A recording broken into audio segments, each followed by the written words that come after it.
வரப்போகிற ஜென்ரேஷன் இந்த டாக்குமெண்ட்ரியை பார்த்து கண்டிப்பாக ஒரு லீடர்ஷிப் குவாலிட்டிஸ் கண்டிப்பாக உங்களுக்குள்ளே ஒரு உருவாகும். நாங்கள் அவர் கூட இருந்துட்டோம்.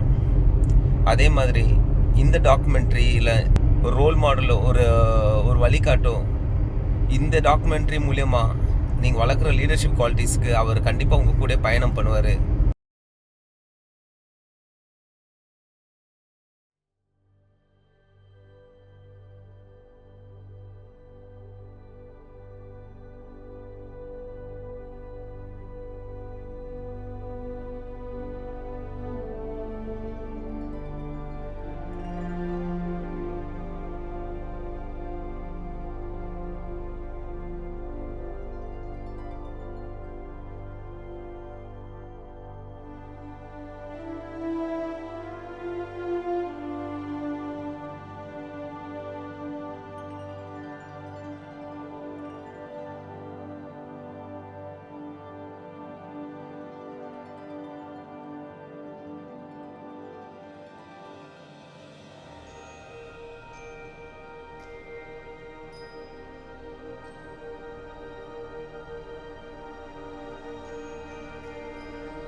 லக்ஷ்மி வந்து நானும் லக்ஷ்மியும் ஒரே கிளாஸ்மேட் தான்.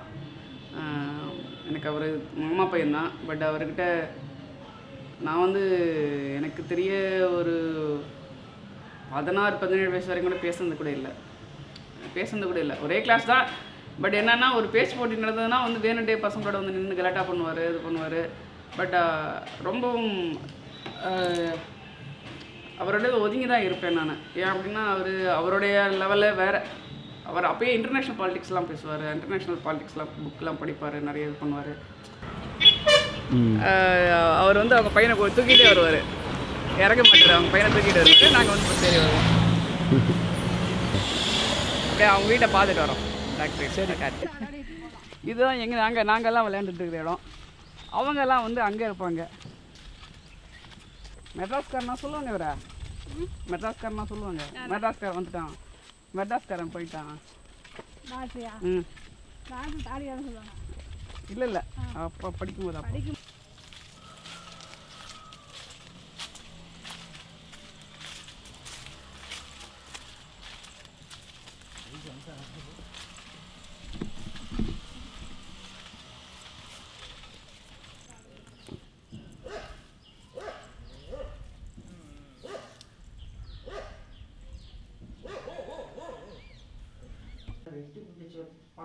வெட்டு விட்டு விடுங்க. பார்த்துக்கிறோம். காட்டில் உள்ளே போகக்கூடாது. ஏப்பா சாமின்னா ரொம்ப பக்தி, கடவுளுன்னா ரொம்ப பக்தி விளையாடிக்கிட்டு இருப்பா. அப்படி அப்புறம் அந்த ரூம்லேயே தான் படிப்பேன். அப்படி எந்த இடத்துலையும் உட்கார மாட்டேன். அப்படி அந்த ரூமில் தான் படிப்பேன். அப்படி படிச்சுட்டு அந்த ரூமில் ஏதாவது தீனி இருந்தால் போய் எடுத்து சாப்பிட்றதுக்கு போவோம். அப்படி எடுத்து அங்கே என்ன கோதுமை தான் இருக்கும், அள்ளி வாயில் போட்டுக்கிட்டு வந்து உட்காந்து படிப்போம். அப்படி நாங்கள் ஒரு தரம் கூட படின்னு நாங்கள் சொல்ல மாட்டோம். எந்திரிச்சு பார்த்தா நைட்டில் நாங்கள் அந்தாண்ட வெளியே வந்தோம்னா ரைட்டு வரையும் படிச்சுக்கிட்டு இருப்போம். விவசாயி கஷ்டப்பட்டு படிக்க வச்சு சைடில் இப்படி போகும்போது அந்த ரோட்டில் போகும்போது திரும்பி பாரு, அதெல்லாம் செலவுக்கு, டாக்டர் செலவுக்கு நாங்கள் விற்றோம். டாக்டர் சின்ன வயசில் நடந்து போவாப்புல மால்கோவுக்கு. அப்படியே நடந்து ரொம்ப ஏழ்மையாக நடந்து தான் மால்கோவுக்கு போவாப்புல வருவாப்புல. முன்ன மால்கோவில் படிச்சவர் அவர் தாங்க. ஆமாம், மால்கோவில் படித்த மொத்த ஆள் நம்ம டாக்டர் தான். 1977 மேட்டூர் டேம் மால்கோ வித்யாலயா அங்கே நான் டீச்சராக ஜாயின் பண்ணும்போது இவர் என் ஸ்டூடெண்ட். நான் கம்யூனிஸ்டில் இருந்தேன். நான் கம்யூனிஸ்டில் இருக்கும்போது நான் படிக்கிறப்ப புக்கெல்லாம் படித்து அவனுக்கு இளமையிலே அவனுக்கு அது மேலே ஒரு தாக்கம். அது மேலே மேல் கிளாஸ் வரும்போது 7th 8th 9th 10th எல்லாம் வரும்போது நிறையாவே பேசுவோம். எஜுகேஷன்னா என்ன, ஏன் சார் இப்படி இருக்குது, இதை ஏன் மாற்றக்கூடாதா நம்மளாம் அப்படிம்பார். அவரும் இஸ் அ ஃபெரோஷியஸ் ரீடர். நான் நிறைய படிப்பேன். ஆக்சுவலாக புக்ஸ் தான் கொடுப்பேன், கொண்டு போய் புக்ஸ் தான் அவர்கிட்ட இருந்து புக்ஸ் தான் வாங்குறேன், நான் புக்ஸ் வாங்க தான் போகிறேன். நான் ஃப்ரண்ட்லைன், ஹிந்து, இந்த சோஷியல் சயின்டிஸ்ட்டு, இதை வந்து மூணையும் வந்து ஒரு இஷ்யூ கூட மிஸ் பண்ண மாட்டேன். இதுதான் வந்து அவர் எனக்கு முதல்ல வாங்கி கொடுத்த ஒரு ப்ரெசன்டேஷன், லக்ஷ்மி செகல் பற்றின புக்கு. ரெவல்யூஷன் சுபாஷ் சந்திர போஸ் தான் இவருடைய ஆர்டன்ட், இவருடைய லீடர்னு சொல்லலாம். அவன் வந்து ஒரு நேஷ்னல் ஆர்ச்சருங்கிறதுனால அடிக்கடி வந்து மெடல் வாங்கும்போதெல்லாம் அந்த சுபாஷ் சந்திர போஸ் அப்படின்னு அவர் கூப்பிடும்போதெல்லாம் அவருக்கு அவ்வளோ சந்தோஷம் வரும். நல்ல இன்டலெக்சுவல். லட்சுமி நரசிம்மன் என்ன சொல்கிறாரோ அதை கேட்கணும் அப்படின்னு சொல்லக்கூடிய அளவு டீச்சர்ஸில் ஒரு சிலர் இருந்தாங்க. பிரின்ஸ்பாலும் லட்சுமி நரசிம்மன்னா ரொம்ப பிடிக்கும். ஸ்கூல் டேஸில் அப்போல்லாம் ஸ்கூலில் வந்து ஸ்கூல் பீப்புள் லீடர் அப்படிங்கிற ஒரு போஸ்ட் ஒன்று இருக்கும். அது வந்து ஒரு அந்த ஸ்கூல் நிர்வாகமே பார்த்து யார் நல்ல சிறந்த மாணவர் அப்படின்னு அவங்க வந்து ஒரு தேர்வு செய்கிறது தான் அது.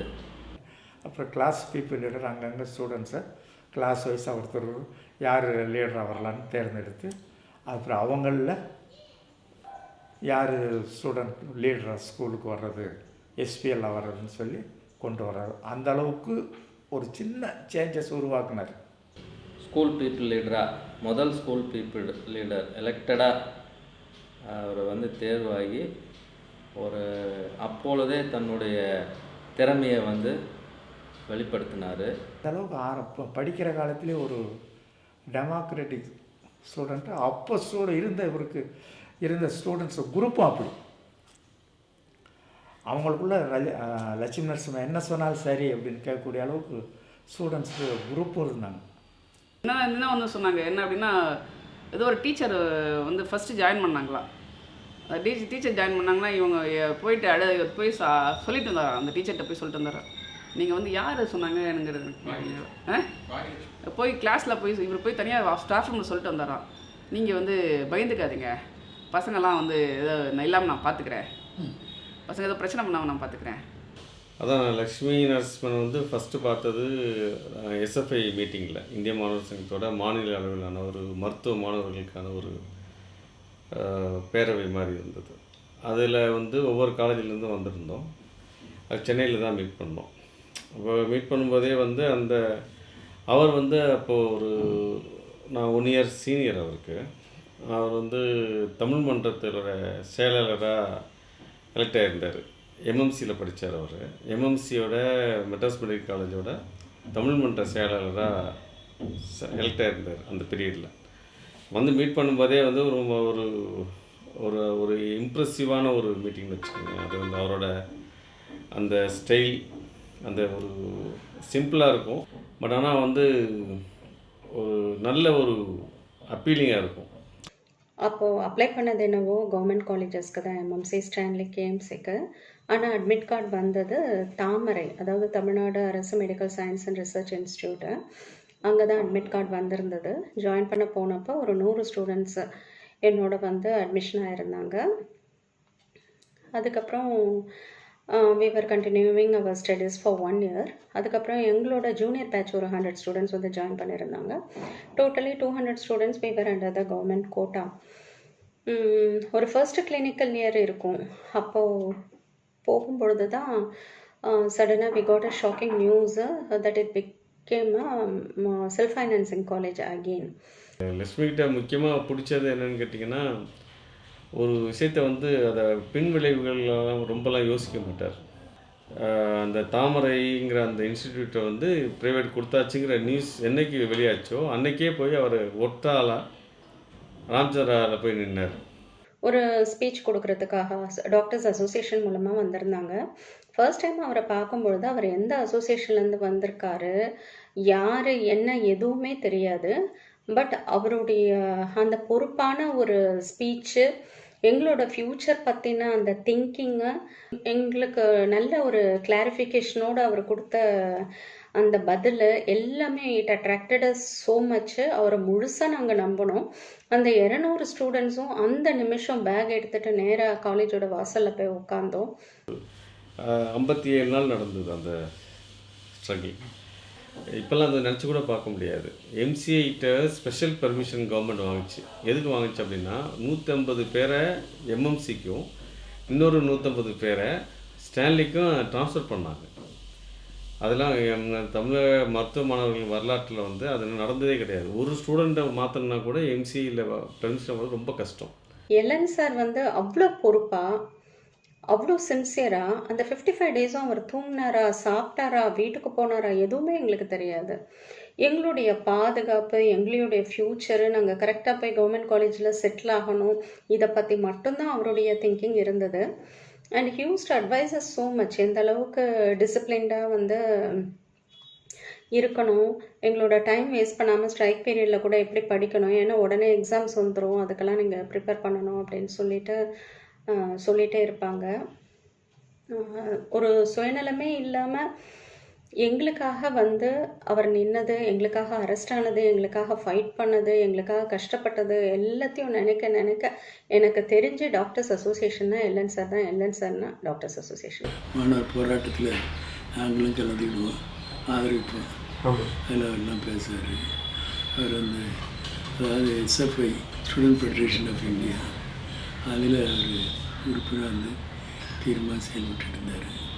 அது பின்கால இவங்க வயசு பிறதானே அன்றாக அப்போ இன்ஜினியரிங் படிச்சுட்டு இன்ஜினியரிங் படித்ததில் எங்கள் இயக்கங்கள்லேயும் இருந்தது அந்த பொதுவான ஒரு நிகழ்ச்சி. அதுக்கு பிறகு அவங்க வேலை எடுத்துட்டு மேட்டூரில் எடுத்து வீட்டில் இருந்துச்சு. அப்பாவுக்கு கொஞ்சம் முரண்பாடு உண்டு, கதை எழுதுறதுலாம் தடுத்தாங்க. கை கொடுக்க விஷ் பண்ண போன கையை வந்து ஏந்திக்கிட்டார். பொது கருத்துகளில் உடன்பட்டவங்களா இருந்தாலையும் அவங்களும் ஒரு அரசியல் இயக்கத்தில் இருக்காங்க, இவங்களும் ஒரு அரசியல் இருக்காங்க. ஆனால் சொந்த ஊரில் சொந்த நெருங்கிய உறவு இருந்தாலும் அதில் 2 பேரும் இப்படி பொது விஷயங்களில் பொது கருத்துகளில் உடன்பாடு இருக்குது. திரும்ப மக்களுக்கு பாடுபடணுங்கிறதுல அந்த உரிய கருத்தில் இருக்குது. அந்த முறையில் 2 பேர் திருமணம் இருந்தாங்க. அதில் அவங்க அப்பாவுக்கு இஷ்டம் இல்லை, அதெல்லாம் சொல்ல வேண்டியதில்லை. பிறகு இங்கே சென்னையில் அந்த திருமணம் சொல்லி வீட்டில் நடந்தது அது இதெல்லாம் சொன்னாங்க. தலைமையில் நடந்தது, ரொம்ப சந்தோஷமாக இருந்தது. இந்த அம்மா இன்ஜினியரிங் இதில் விவசாயிகளுக்குள்ள உதவியெல்லாம் செய்வாங்க, அதில் வரக்கூடிய பிரச்சனைலாம் வரும். அதனால் 2 பேருக்குமே ஒத்த கருத்து இருந்ததுனால வாழ்க்கையில் உள்ள எந்த சிரமம் தெரியாமல் வாழ்ந்தாங்க. முதல்ல ஒரு பேஷண்ட்டை கை வைக்கும் போதே கேட்பார், நீங்கள் என்ன வேலை செய்கிறீங்க அப்படின்னு கேட்பார். அந்த எக்கனாமிக் ஸ்டேட்டாவை வந்து நீங்கள் வந்து உள்வாங்கிட்டு தான் வந்து பேஷண்ட்டுக்கே வந்து இது பண்ணுவார். அதனால் நீங்கள் வந்து முட்டை சாப்பிடுங்க, நீங்கள் வந்து பன்னீர் சாப்பிடுங்க, நீங்கள் வந்து அதை சாப்பிடுங்க இதை சாப்பிடுங்கிற வார்த்தையே அவருக்கு இருக்காது. நல்லா சாப்பிடுங்க அப்படின்வார். நிறைய ஹெல்ப்லாம் பண்ணார். ஏழைங்களுக்கு கல்யாணத்துலேருந்து எல்லாத்துக்குமே ஒரு இல்லைன்னு சொன்னால் எதுவாக இருந்தாலும் அவரால் முடிஞ்ச உதவி பண்ணார். ஆப்ரேஷன் பண்ணுறதா இருந்தாலும் அவர் இலவசமாகவே பண்ணி விட்ருவார். யாருக்கு உடம்பு சரியில்லைனாலும் டாக்டர் நம்ம பக்கத்தில் இருக்கிறாங்க அப்படின்னு சொல்லி இந்த ஊருக்கு ஒரு தத்துப்பிள்ளை மாதிரி இருந்தார். இப்போ எல்லா டாக்டரும் இந்த நான் இது போய் கை பிடிச்சி தான் பார்ப்பாங்க, ஒரு கையை பார்ப்பார். அவங்க ஏழைங்களா, இந்த விவசாயம் செய்கிறவங்களா, கடப்பாறை பிடிக்கிறவங்களா அப்படின்னு பார்ப்பார். காசு இருக்குதா இல்லையான்னு கேட்குற வேலை இருக்கக்கூடாது, வறுப்படுத்தி அவங்கள அவங்க கொடுக்குறத வாங்கிக்குவாங்க போட்டாங்க. 6 நோய் வந்தாலும் தாடிக்கார டாக்டர் இருக்கிறாரு, அவர்கிட்ட போனால் ஒன்றும் பிரச்சனை இல்லை, அவரு தான் சொல்லுவாங்க. அப்படி தான் சொல்லுவாங்க. அவர் பேர் கூட நிறைய பேருக்கு தெரியாதுங்க. நம்ம டாக்டருங்க இந்த சத்யனார் வந்து போனால் இந்த பெண் குழந்தைங்களை கொல்லக்கூடாதுல எல்லா விழிப்புணர்வு எல்லாத்துக்கும் சொன்னார். பெண் குழந்தைங்களை பாதுகாக்கணும், கொல்லக்கூடாது அப்படின்னு சொன்னார். தெரியாத ஒரு கிராமத்தில் ஒரு கத்திப்பட்டி சைடில் ஒரு குழந்தைய கொண்டுட்டாங்க. அது ஊருக்காரெலாம் வந்து தெரியாது போச்சு, அதுவும் சரி அவர் ஒத்துக்க மாட்டேன்ட்டார். அப்புறம் அதை கம்ப்ளைண்ட் பண்ணி அதை போஸ்ட்மார்ட்டம் பண்ணி அந்த குழந்தையினுடைய அப்பனுக்கு தண்டனை வாங்கி கொடுத்தாரு. எனக்கு புரிஞ்ச டாக்டர் அவரு டிராக்டரில் அடிபட்டு அவரே தூக்கிட்டு வந்து ஹெச்சரில் வச்சு அவரே இது பண்ணாருங்க. ஆக்சிடென்ட்னால யாருமே தாழ்பட்ட நல்லா ஊருக்காரெல்லாம் பிரச்சனை பண்ணாங்கன்னு சொல்லி தாள் போட்டாரு. இவர் யாராக இருந்தாலும் சரி நான் பார்த்துட்டு தான் விடுவேன் அப்படின்னு சொல்லி அவர் ஒருத்தர் பார்த்தாரு. 2 பேர் அது ஒருத்தர் டெத் ஆகிட்டாங்க, ஒருத்தர் வந்து அவர் ட்ரீட்மெண்ட் பார்த்து நல்லா காப்பாற்றிட்டாங்க. தைரியம் சொல்லுவார். ஒரு நம்ம சீரியஸான பேஷண்ட்டுங்களா அது என்ன பண்ணுது கொஞ்ச நேரத்தில் பண்ணிக்கலாம் அப்படின்னு தைரியம் சொல்லுவார். பாரு ஒரு தடவை கூட வந்து இது முடியாதுன்னு அவர் சொன்னதே இல்லை. லைஃப்பில் பண்ணிக்கலாம், ஒன்றும் பிரச்சனை இல்லை, தைரியமாக இரு. அந்த தைரியமாகங்கிற வார்த்தையை வந்து அவர் வாழ்க்கையில் வந்து ஒரு நாளைக்கு வந்து 100 தடவையாக சொல்லிட்டு இருப்பார். சும்மா சர்வசாதாரணமாக சொல்லுவார். என்ன வேலைக்கு போகணும் எப்படி சார்? இந்த மாதிரி கூலி வேலைக்கு தானே போகிறோம். சரி அமௌண்ட்டு எவ்வளோ சார் வரணும்? அது எதாவது பண்ணிக்கலாம்பா அப்படின்ட்டு. பீஸுக்கே எதிர்பார்க்க மாட்டாப்புல. என்னமோ ஊரில் மேற்கு என்னமோ ஒரு ஊர் செங்கப்பாடி பக்கத்துலேருந்து ஒரு ஊரில் ஒரு அம்மா வரும், காசே தராது. வைத்தியத்தை பண்ணிட்டு போயிட்டு வந்து கொடுப்பாங்க. கொடுத்தா வாங்கிக்கும், இல்லைன்னா இல்லை. ஜலாண்டாபுரம் ஜிஹெச்சில்ங்க சார் இந்த அறுவை சிகிச்சையே இல்லாமல் இருந்தது சார். அதெல்லாம் மூடி தான் ஒரு 20-30 வருஷமாக. அவர் வந்ததுக்கப்புறம் அதெல்லாம் அறுவை சிகிச்சை திறந்தாங்க. பெண்களுக்கு அறுவை சிகிச்சை, குடும்ப அறுவை சிகிச்சை பண்ணது, ஆண்களுக்கு அதே மாதிரி கருத்தடை அறுவை சிகிச்சை செஞ்சதெல்லாம் டாக்டர் லட்சுமி நரசிம்மன் இருக்கும்போது தான் இங்கே செயல்பாட்டுக்கு வந்துச்சிங்க. பொதுமக்கள் கவனிக்கிறதுலேருந்து நல்லா கவனிச்சா. அப்படி இந்த ஏரியாவில் சுற்றுப்படுத்த பூராமே மரங்கரம் இந்த பூராமே ரெடி பண்ணி சுத்தம் பண்ணது பூரா அவர் தான். அவர் நியூஸ் அதே மாதிரி அங்கெல்லாம் கழிவாக இருந்துச்சு பூரா. அது வந்து ரெட்டிவ் மாதிரி எல்லாம் பண்ணிகிட்டு இருந்தாங்க. அதுக்கு ஒரு டீம் இருந்துச்சு, எங்களெல்லாம் ஒரு டீமாக நேமன் பண்ணி எங்களுக்காக செஞ்சு ஒர்க் செஞ்சு பயங்கரமாக பண்ணார். சிறப்புன்னா சாதாரண சிறப்பில் சொல்லவே முடியாது. அவரோட நினைச்சாவே கண் கலங்குது, அந்த அளவுக்கு செஞ்சுருக்காரு. இந்த இடத்துல தான் ஒரு ஓபி பார்ப்பாருங்க. இந்த இடத்துல டேபிள் ஒன்று இருக்கும் பெட்டில். 2வது சைடில் தான் அவர் உட்காந்துருப்பார். இந்த இடத்துக்கு வரவங்க பெரியம்மா பாட்டிங்கெல்லாம் வந்து வயதானவங்க கடலக்காய் கொண்டுட்டு வருவாங்க. கடலக்காய் அவங்க உரிச்சு கொடுப்பாங்க, ஆர்வமாக வாங்கி அவர் சாப்பிடுவார். கேட்டுக்கிட்டு தான் அதை சாப்பிட்டுட்டு அவங்களோட உடல்நலத்தை பற்றியும் கேட்டுக்கிட்டு இருப்பார். இன்றைக்கி வந்து ஹாஸ்பிட்டலுக்கு வரணுன்னாவே பயந்துகிட்டு இருக்கிற சூழ்நிலையெல்லாம் அந்த மாதிரி தான் இருக்காங்க. அப்படி ஒன்றும் யாரும் அவ்வளோவுக்கு வர்றதில்லை. This 2008 had a call from Lakshmi Narasimhan. Meanwhile, we are also got the news that 3 public sector vaccine units. One is BCGEL, Gindi, Pasteur Institute of India, Puno, and Central Research Institute of Himachal Pradesh, Kasoli. They were license withdrawn. That is, indirectly they want to. Then Dr. Anbumani was the Central Union Health Minister. Then they wanted to actually private, in the sense, hand it over to the private place or something. So he went to Puno and gave a detailed this thing. And then from that 1 year we had a fierce struggle against this government moves. We conducted rallies and we conducted Gandhi Jayanti. We put big sheets and public was requested to sign against this government move. Then human chain, then handbills, postcard and all that. So finally with the change of the government and also there is a vaccine shortage was felt, and former Union Health Secretary also filed a writ to went to the Supreme Court. So all these things cumulatively had a effect, and finally the move was and change of the government. 2009 another government, same UPA, but he was not in the ministry. He was, I think, defeated or something. He was not in the ministry, and this move was given up and a big victory for her. நான் second year பண்ணும்போது sir சிஎம்ஓவாக இருக்கார். ஒரு patient ரொம்ப சிக்காக கூட்டிகிட்டு வராங்க வார்டுக்குள்ளே. So திடீர்னு ஒரு சத்தம், என்னடா பண்ணுறீங்க யாரும் பேஷண்ட்டை கவனிக்காமல் அப்படின்னு ஒரு பயங்கர ஒரு கம்பீரமான குரலில் ஒரு சத்தம் ஒரு பெரிய ஹால்குள்ளே, ட்ராமா வார்டுக்குள்ளே. எல்லாருமே திரும்பி பார்க்குறாங்க. என்னென்னு பார்த்தா பேஷண்ட் பேடாக இருக்காங்க. அந்த பேஷண்ட் பக்கத்தில் டாக்டர்ஸ் யாரும் நாங்கள் இல்லை, நாங்கள் வேறு இடத்துல ரவுண்ட்ஸ் பண்ணிகிட்டு இருந்தோம். ஸ்டாஃபும் அவங்க எல்லாமே இந்த வார்டு ஒர்க் பண்ணிகிட்டு இருந்தாங்க. ஸோ சத்தத்தை கேட்டோடனே எல்லாம் ஓடி வந்துட்டாங்க. சார் வந்து ஃபஸ்ட்டு ரொம்ப சத்தம் போட்டார். ஒரு பேஷண்ட் சிக்காக வருது, அதை கவனிக்காமல் என்ன அங்கே வேலை பண்ணுறீங்க அப்படின்னு ரொம்ப ஷவுட் பண்ணார். ஸோ அந்த ஒரு குரலுக்கே அத்தனை பேரும் திரும்பி பார்த்தாங்க. அப்படிப்பட்ட ஒரு கம்பீரமான குரல். நான் சர்ஜரி முழுக்க முழுக்க கற்றுக்கினது சார்கிட்ட இருந்து மட்டும்தான். இன்னி வரைக்குமே நான் ஃபாலோ பண்ணுறது எல்லாமே சாரோட ஸ்டெப்ஸ் தான். சார் கற்றுக் கொடுத்தது தான் நான் இன்றைக்கும் பண்ணிகிட்ருக்கேன். அண்டு அவர் கொடுத்த நம்பிக்கையும் தைரியத்தில் தான் நான் வந்து இன்னி வரைக்குமே சர்ஜரி பண்ணிகிட்ருக்கேன். ஸோ நான் எப்பயுமே எங்கேயுமே இன்ட்ரடியூஸ் பண்ணியிருந்தா கூட ஃபஸ்ட்டு என் நேமை சொல்லிவிட்டு லக்ஷ்மண் நரசிம்மன் சாரோட பிஜின்னு சொல்லிப்பேன் ஃபஸ்ட்டு. ஸோ அதுதான் ஒரு ஐடென்டிட்டியாகவே இருக்குது இன்னி வரைக்கும். அரசு டாக்டர்கள் பணியில் நாங்கள் செய்த சாதனைகள் அனைத்தும் எல்லா மருத்துவர்களுக்கும் எந்த விதமான ஒரு ஒரு கஷ்டங்கள் ஏற்பட்டாலும் உடனே முன்னின்று நாங்கள் இருவரும் முன்னின்று சென்று எந்த மாவட்டத்தில் இருந்தாலும் நாங்கள் போய் முன்னின்று செயல்பட்டு நாங்கள் அதை நிவர்த்தி செய்து அந்த குறைகளை ஆராய்ந்து அதற்கான தீர்க்கமான முடிவை மேலதிகாரிகளிடம் பேசி அமைச்சர்களிடம் பேசி நாங்கள் செய்து கொடுப்பது வழக்கமான ஒன்று. அதன் பிறகு செந்தில் மாநில தலைவராக அரசு டாக்டர் சங்கத்தில் பொறுப்பேற்றார். Doctor Senthil Madurai.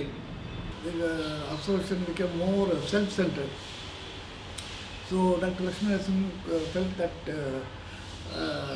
he couldn't much have achieved by staying a part of that.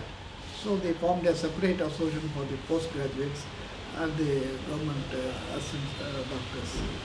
Then relatives, that one thing I observed, he was very fiery and very good orator, and he will work 26 hours for 24 hours day. ஒவ்வொரு விஷயத்துலேயும் அரசு மருத்துவர்களுடைய நலன்கள் பாதிக்கப்படும் பொழுது ஒவ்வொரு அரசு மருத்துவருடைய எண்ணமாகவும் இருந்தது, இன்னொரு அமைப்பு வந்து கண்டிப்பாக வேணும் அப்படின்றது. அரசு டாக்டர்கள் சங்கத்தில் ஜனநாயகம் இல்லை அப்படிங்கிற பெரும்பாலான மருத்துவர்களுடைய குரலை அவர்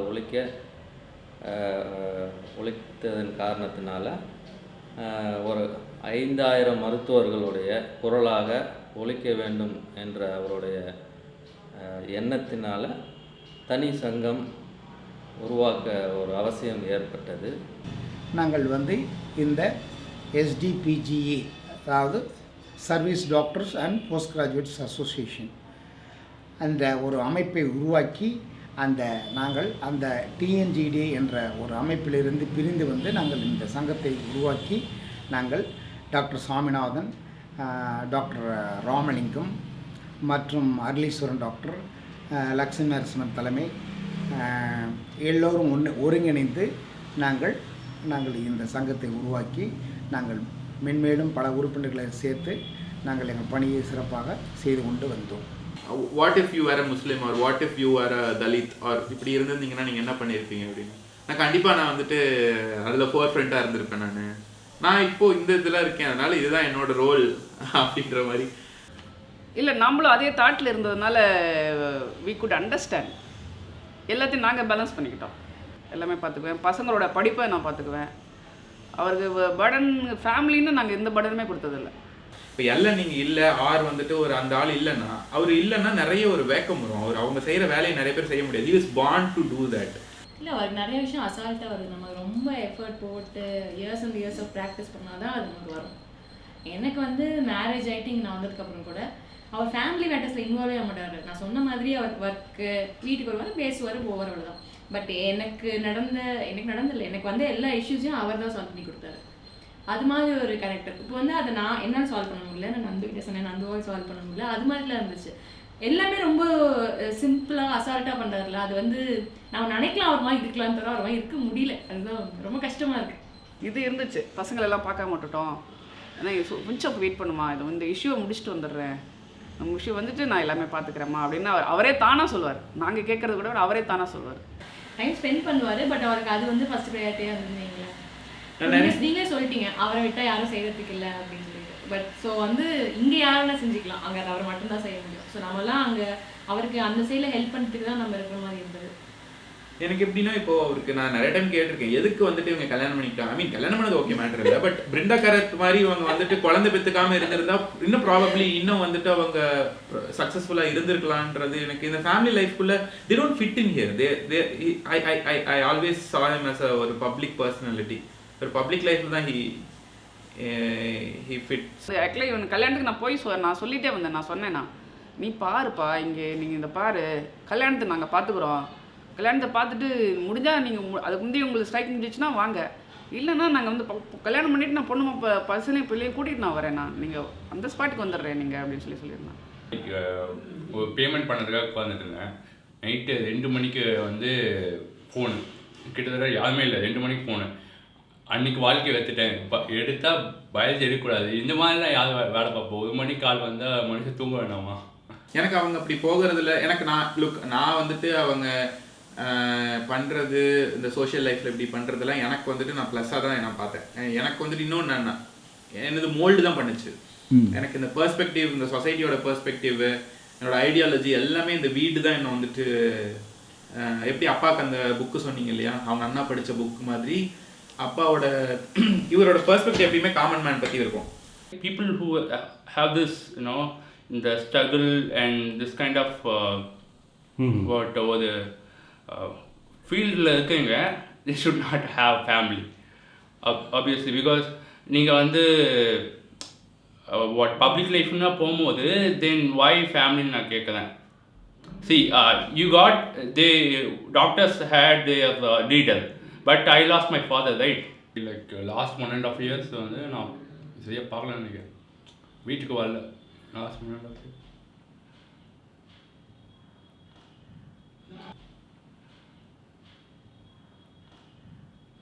லைக் ஆச்சரியமும் லைக் அதோட லெட் மீ ஃபெயில். லைக் அந்த காலேஜ் கொடுக்கல.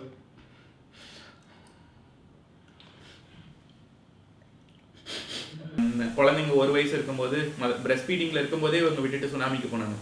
அப்போல்லாம் அவங்க போகக்கூடாது அதெல்லாம் சொல்லுவாங்க. எனக்கு அந்த மாதிரி எனக்கு அந்த பெர்ஸ்பெக்டிவ் கிடையாது. நான் சின்ன வயசுலேருந்து when I was a kid 6th 7th படிக்கும். பப்ளிக்குக்கான ஒரு நல்லவர், அவ்வளோதான் சொல்ல முடியும். ஒரு புயல் வெள்ளம் வந்துச்சுன்னா அந்த இடத்துல போயிட்டு அங்கே ஃபஸ்ட் ஆளாக நிற்பார். எந்த விதமான கட்சியோ இல்லை எந்த விதமான நேமோ இருக்காது. அவர் ஃபேமிலியை கூட்டிகிட்டு போயிட்டு அவரால் என்ன கையில் இருக்கோ காசு அதை எடுத்து அங்கே இருக்கிறவங்ககிட்ட ஹெல்ப் பண்ணுவார். மக்கள் நலனும் மருத்துவர் நலனும் ஒரே நாணயத்தின் 2 பக்கங்கள் என்று ரத்தின சுருக்கமாக தெரிவித்தார்கள். எங்களுக்கு சொன்னார், புரிய வச்சார். சங்கத்துக்கான வேலைகள் எதுவும் தடங்கள் வரும்பொழுது, வேலையால் நம்மளுடைய பணியால் பணிப்பழுவால் தடங்கள் வரும்பொழுது அவர் சொல்கிற முதல் விஷயம் நான் சொன்னது தான், association first, association next, work first அப்படின்னு சொல்லுவார். Association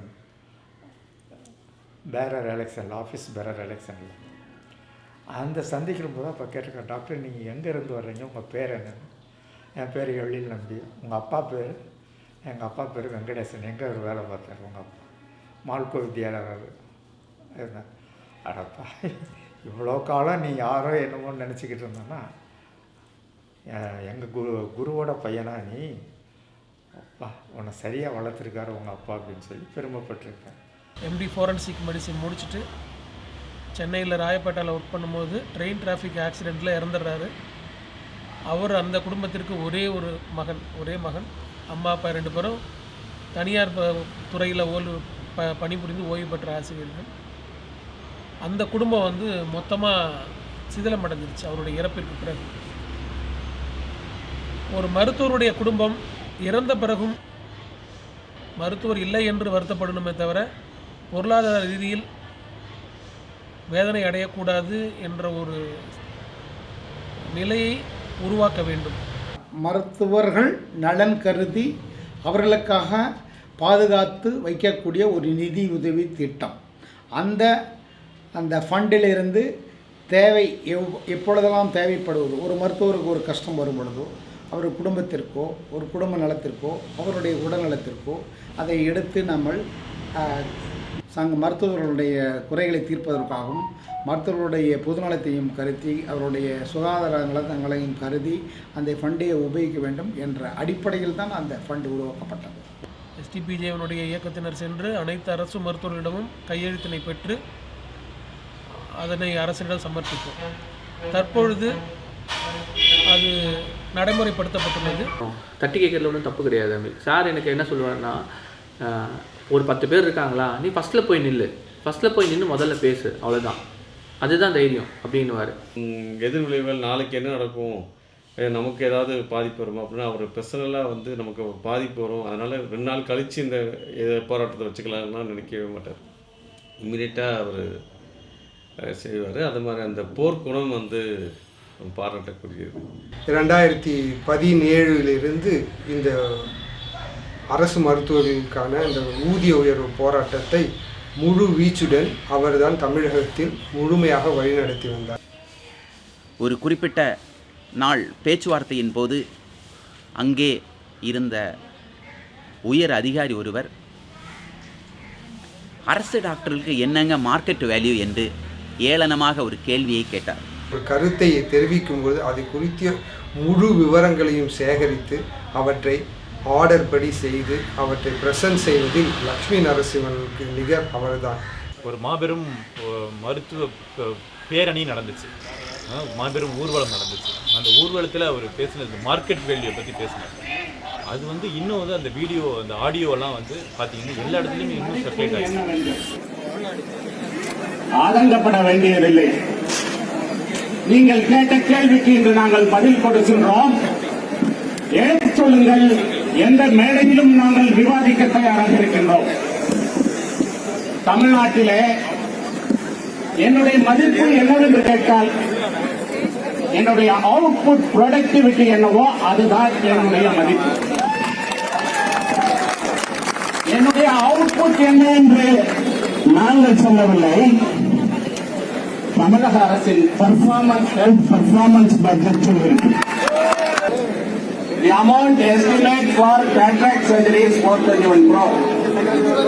If somebody has noted it, the intelligence has noted it, the total comes to 19,356 crore. Your allotment is 11,000 crore.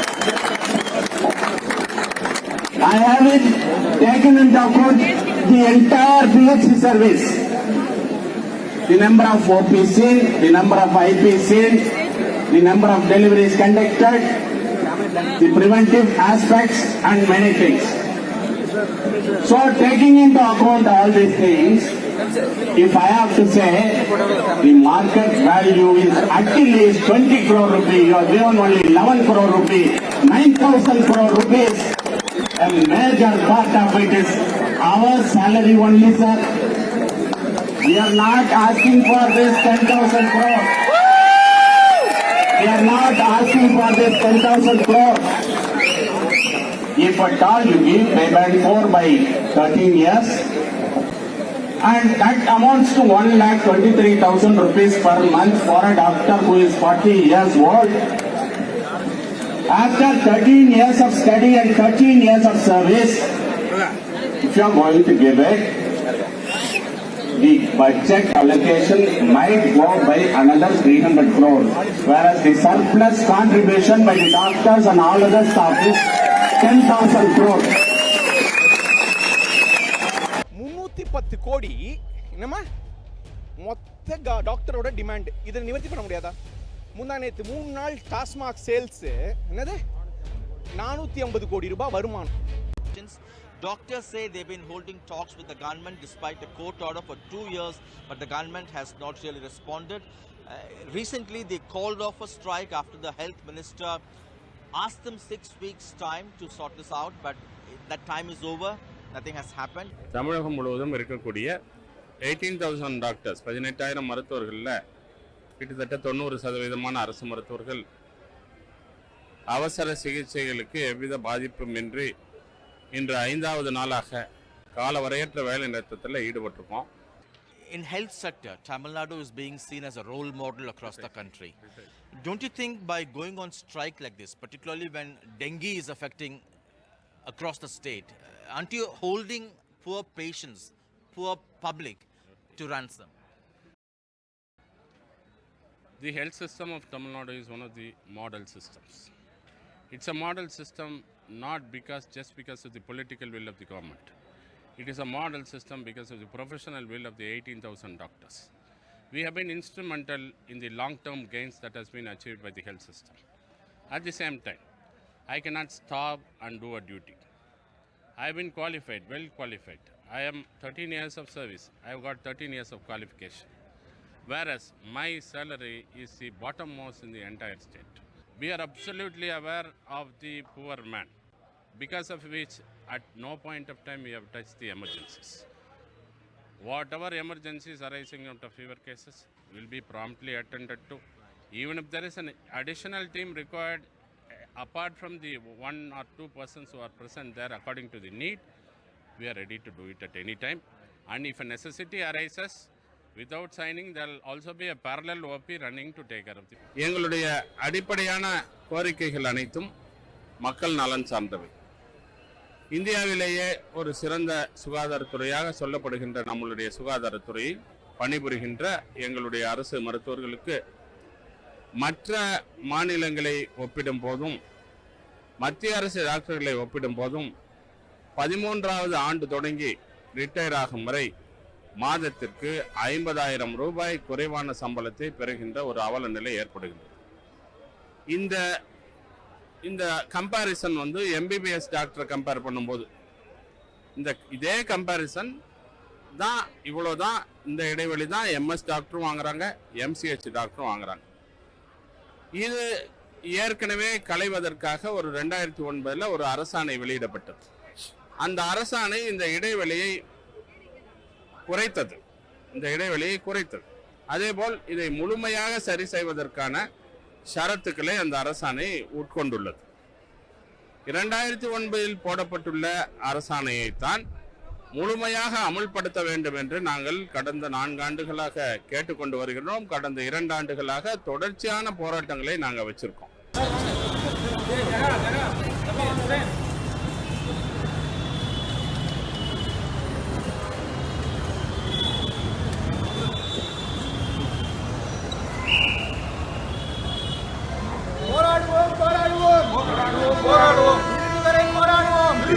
போராடுவோம். 5வது நாளாக காலவரையற்ற உண்ணாவிரதத்தில் ஈடுபட்டிருக்கோம். அரசாங்கம் எங்களுக்கு ஏற்கனவே எழுத்துப்பூர்வமாக 27 ஆகஸ்ட் அன்று எங்களுடைய காலம் சார்ந்த பதவி உயர்வு அரசாணை 354 10 ஆண்டுகளாக இருக்கக்கூடிய அரசாணை, அதேபோல் 50% இடஒதுக்கீடு, அரசு மருத்துவமனைகளில் நோயாளிகள் எண்ணிக்கைக்கு ஏற்ப மருத்துவர்கள் போன்ற கோரிக்கைகளை 6 வார காலத்தில் சரி செய்யணும்னு சொல்லி எங்களுக்கு கொடுத்தாங்க. இதுவரை நிறைவேற்றவில்லை என்று நாங்கள் போராட்டம் நடத்தினோம். எங்களை இப்போது அரசாங்கம் அழைத்து பேசுவதற்கு பதிலாக அவர்களுக்கு என்று ஒரு கூட்டாளி சங்கத்தை வைத்துக் கொண்டு இன்று அவர்களோடு ஒரு பேச்சுவார்த்தையை அரசாங்கம் நடத்தி கொண்டிருப்பது அரசாங்கத்திற்கு அழகல்ல. இன்றைக்கு கொடுக்கப்பட்ட கால அவகாசத்துக்குள்ள அவர்கள் அரசினுடைய அந்த வேண்டுகோளை ஏற்று பணிக்கு திரும்ப வேண்டும், போராட்டத்தை கைவிட்டுவிட்டு பணிக்கு திரும்ப வேண்டும். இன்றைக்குள் அவர்கள் திரும்பாவிட்டால் அந்த இடங்கள் இன்றைக்கே காலி பணியிடங்கள் என்று அறிவிக்கப்பட்டு இன்றைக்கே எம்ஆர்பிக்கு நாங்கள் நோட்டிஃபிகேஷன் போட்டு செலெக்ஷனுக்கு நாங்கள் ரெடி பண்ணிட்டு இருக்கிறோம். புதிய மருத்துவர்கள் நியமிக்கப்படுவார்கள் என்பதை தெளிவாக திட்டவட்டமாக நான் தெரிவித்துக் கொள்ள கடமைப்பட்டிருக்கின்றேன். இன்றைக்கு மாலையே புதிய மருத்துவருடைய பணி நியமனம் தொடங்கும். மருத்துவத்துறையில் பயிற்சியில் மூத்தவர் மீண்டும்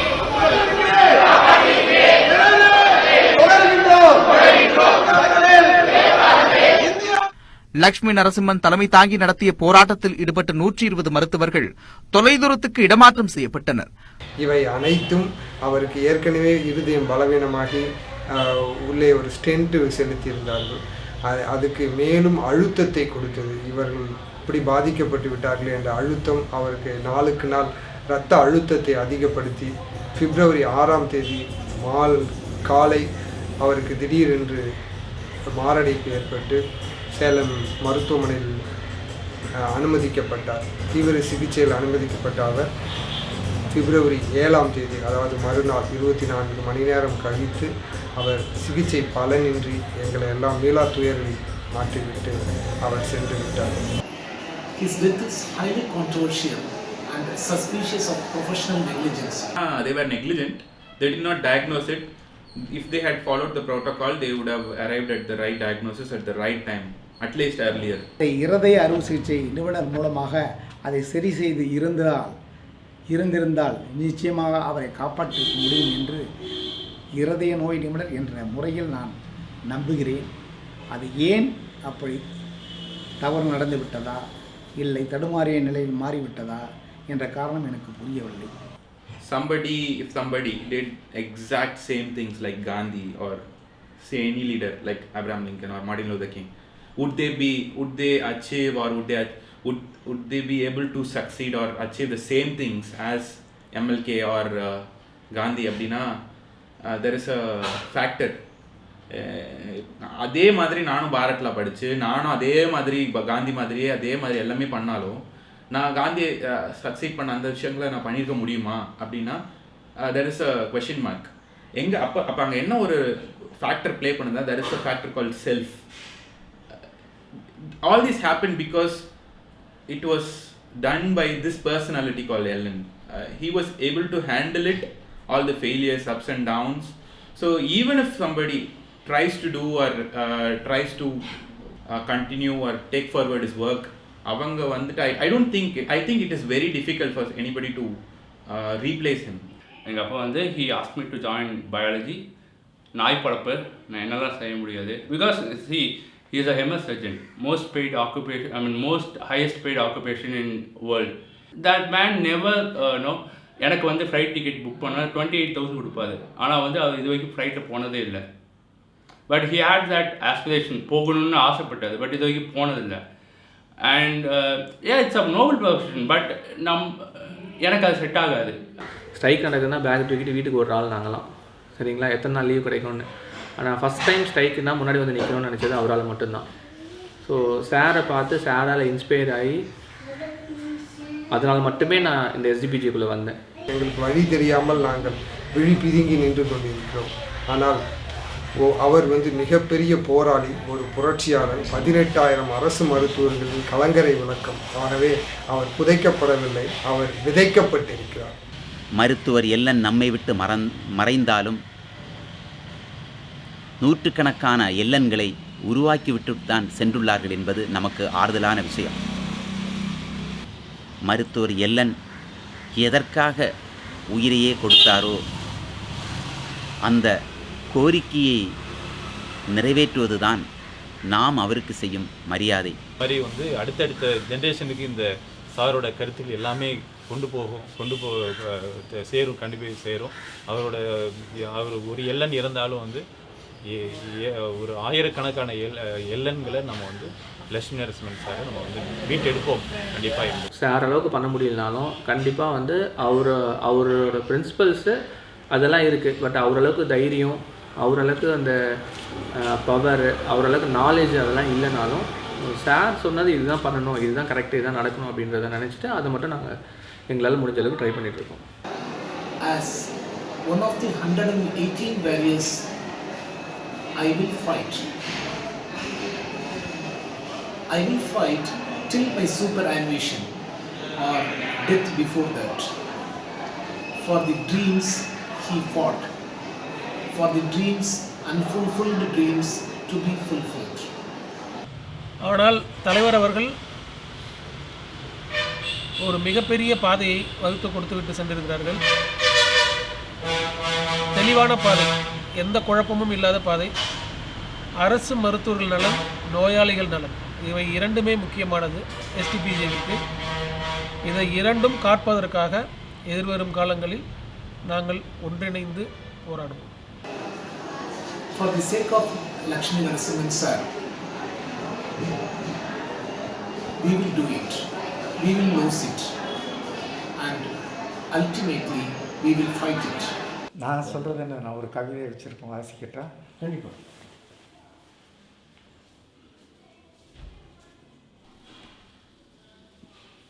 கருப்பு ரோஜா. முள்ளிருக்கும் செடியில் முத்தாய் முளைத்தது, பறிப்பவர் கரம்பட்டு பல்வகை பயனாய் உளவிடும் மனமாய் உயர்வாய் பேசிடுவார், வெண்மையும் கொண்டார், வெறுக்காத சிவப்பானார். மனிதரில் உனைப்போல் மனதன்பில் யாருண்டு? விண்ணில் விண்மீன்கள் விளைந்த கூட்டத்தில் தன்னலே சந்திரனாய் தன்மையின் குளிரானாய், உலகு வாழ உயிராய் உருவான மருத்துவனானாய். ஓங்கார குரலிட்டு ஒருவன் உதித்தான், நானாய் பொழுதாய் நயமாக நின்றாள். நாளைய பொழுதின் நயமாக நின்றாள். நட்புக்கு இலக்கணமாய் நலவாழ்வு மருத்துவனாக ஆத்திகம் பேசுவோரும் அறிந்துணை ஏசிய போதும் நாத்திக உறவாளரின் நயத்தகு செயலானாய். ஏழ்மையின் சிரிப்பில் எழுதா காவியம் நீ. வாழ வழிகாட்டிட்டாய், வன்சுவை கூட்டானாய். மருத்துவ பணியேற்று மன்பதை காத்திடவே தருவாக வளர்ந்தாய். தனியாத தாகத்தால் நீருண்டு நிலத்தில், நீயுண்டு மருத்துவத்தில். தாயுள்ள தரணியில் தளராத மருத்துவன் நீ. என்றும் எம்முணர்வு எழுதா காவியம் நீ. அன்பினில் வளர்ந்து அறிவினின் பெட்டகம் நீ. பண்பினில் உயர்ந்த பாட்டாளி தோழன் நீ. சிற்றூரின் சிங்கமாய் சிந்தனை தெளிவினில் மேட்டூரின் மேன்மையானாய். மேதினியின் முன்னவன் நீ. நாட்டோறும் போற்றிடும் நல்லுணர்வு பண்பாளன் நீ. மனந்தரும் மல்லிகையாய் மணந்தாய் செயலான். கனிந்துருகும் அன்பில் கருப்பு ரோசானி. நலமே என்னாலும் நயமாகி நின்றவன் நீ. பெயருக்கு தகுந்தபடி பெருமையில் நின்றவனே லக்குமி நரசிம்மனே. என்றும் கண்ணொளி கருணையின் கருப்பின் ரோசாவே.